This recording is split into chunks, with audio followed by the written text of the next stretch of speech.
Hello friends, I am Ankita and today we will discuss a summary of the necklace chapter written by Guy D. Mopsant. So this is a story of Mathilde Loisel and her husband M. Loisel.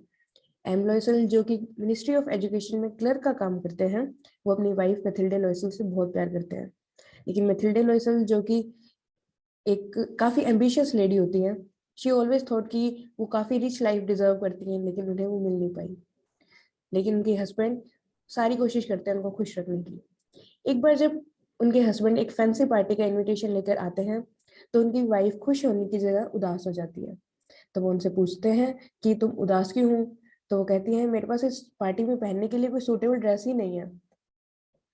तो वो कहते हैं तुम्हें इस party में पहनने के लिए जो ड्रेस चाहिए वो कम से कम कितने में आ जाएगी?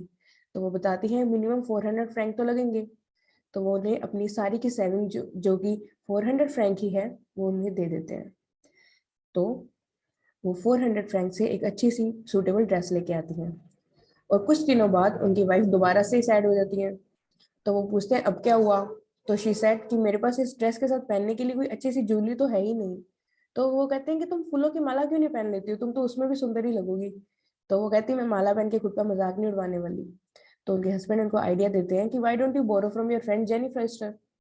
तो मैथिल्डे फ्रेस्टर अपनी फ्रेंड जेनी फ्रेस्टर के पास जाती हैं और उनसे एक सुंदर सा ब्यूटीफुल सा नेकलेस बोरो करती हैं। जेनिफर स्टर वहाँ जब जेनिफर स्टर उन्हें अपने सारे नेकलेसेस दिखाती हैं और उनमें से एक अच्छा सा नेकलेस मैथिल्डे लॉयसल पसंद करती हैं और वो उन्हें पार्टी में पहनती हैं। जब वो पार्टी में वहां जाती हैं तो वो इतनी सुंदर लग रही होती है कि सबकी अटेंशन उन्हें मिलती है and she was enjoying that attention, she was dancing and she was so happy on that day. लेकिन जब वो उस दिन पार्टी से घर आ रही होती है सुबह 4 बजे, तो कैब में उनका वो नेकलेस लॉस्ट हो जाता है। तो जब वो घर पर पहुंचती है, she have no idea that she have lost her necklace. जब वो अपने आप को आईने के सामने निहारने के लिए अपना शॉल उतारती हैं, शी नोटिस दैट उनका नेकलेस उनके गले में है ही नहीं। तो वो जोर से शाउट करती है। तो उनके हस्बैंड पूछते हैं कि क्या हुआ? देन शी सेड कि मेरा तो नेकलेस ही खो गया।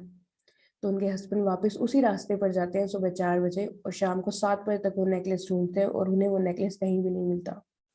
And then he complain to police also. और वो कैब ड्राइवर के ऑफिस भी जाते हैं। He tried everything best to find the necklace, लेकिन उन्हें नेकलेस कहीं भी नहीं मिलता। फिर वो घर आते हैं तो वो दोनों डिसाइड करते हैं कि अब उन्हें एक नया नेकलेस लेके उस नेकलेस को रिप्लेस करके उनकी फ्रेंड को रिटर्न करना होगा।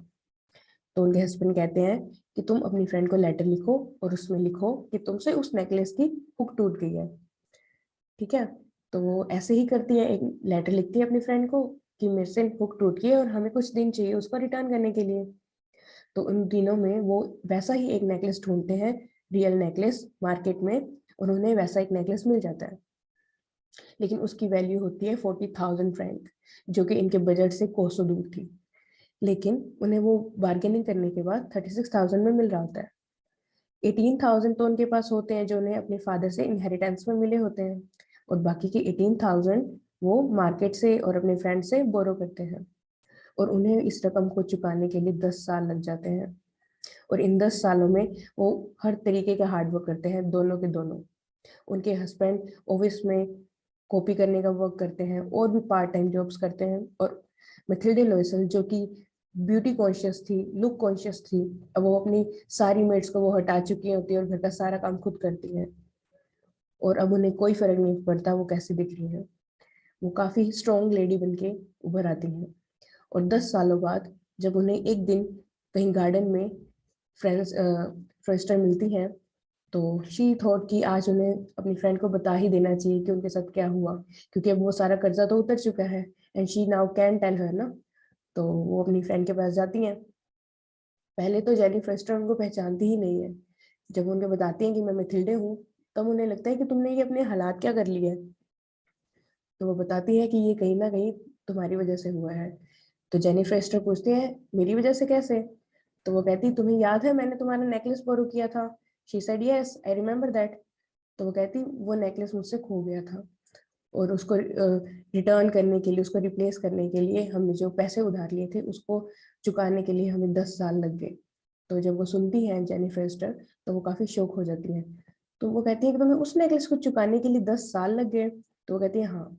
फिर वो बताती है कि ये नेकलेस नकली था, जिसकी वैल्यू वैल्यू ओनली 500 फ्रैंक थी, और उन्होंने उसके चुकाने के लिए 18,000 फ्रैंक दिए। तो जब वो सुनती है तो वो काफी शौक होती है, और कहानी यही एंड हो जाती है। सो इस कहानी से हमने क्या सीखा?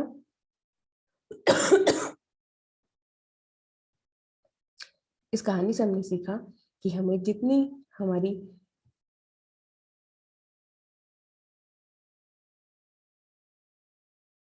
इस कहानी से हमने सीखा जितने हम वैल्यू रखते हैं, जितना हम कमाते हैं, हमें उसके अंदर ही सेटिस्फाइड रहना चाहिए, ज़्यादा लग्जरीज के पीछे भागना नहीं चाहिए।